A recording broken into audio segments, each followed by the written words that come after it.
Assalamualaikum, nama saya Muhammad Syafiq Malvin Jarin. Untuk subjek UHMS 1182, Penghayatan Etika dan Peradaban. Setelah mempelajari subjek ini, saya lebih memahami tentang kepentingan etika di dalam kehidupan seharian. Setiap tamadun mempunyai nilai-nilai etika yang berbeza tetapi dengan tujuan yang sama, yaitu mendorong manusia ke arah kebaikan.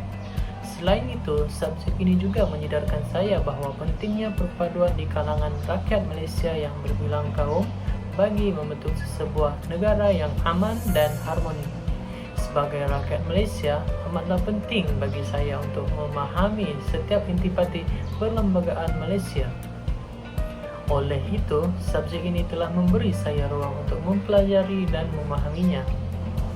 Dalam kata lain, kursus ini memberikan penerangan tentang etika dan peradaban yang mana ia adalah amat penting dalam kehidupan setiap manusia kerana ia dapat membantu manusia untuk membentuk suatu tamadun yang harmoni dan sejahtera. Kepentingan etika dapat dilihat dari segi individu, keluarga, organisasi, masyarakat dan negara. Seseorang individu yang beretika akan dapat menikmati kebaikan fisikal, rohani dan juga mental. Orang yang beretika akan sentiasa menjaga tingkah laku agar tidak bertentangan atau melanggar kehendak masyarakat. Begitu juga dengan kemurnian hati dan kawalan emosi atau kualiti emosi yang membantu pada pembentukan sifat-sifat sabar, pengasih, rasional, bertimbang rasa dan lain-lain.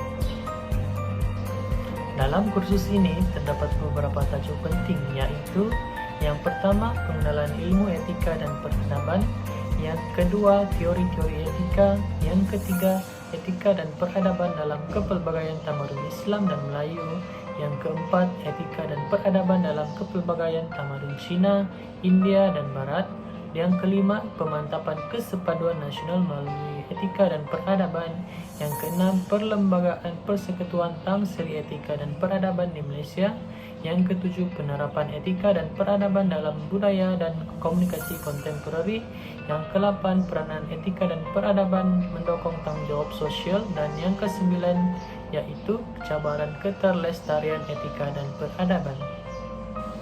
Secara ringkasnya, dalam tamadun Melayu, kedatangan Islam telah mengukuhkan lagi tamadun Melayu kerana agama Islam merupakan asas kepada tamadun Melayu. Untuk tamadun Cina pula adalah tamadun yang unggul dan maju daripada pelbagai aspek termasuk politik, ekonomi, kepercayaan dan juga sosial. Dalam tamadun India, mereka mempunyai sistem yang membahagikan masyarakatnya kepada 4 bahagian yang dikenali sebagai sistem warna. Dan yang terakhir yaitu dalam tamadun Barat pula, pengaruh dunia Barat ke atas seluruh bangsa manusia berpunca daripada sejarah penjajahan yang panjang. Jadi, kesimpulannya, etika dan peradaban dapat mengajar nilai-nilai baik dan buruk dan juga memberi kesedaran dalaman untuk memahami, menghayati dan mengamalkan nilai-nilai baik yang terdapat dalam etika dan peradaban dan sekaligus menjadi warga negara yang terdidik dan bertanggung jawab serta dapat membangun negara yang sejahtera dan harmoni kelak. Terima kasih.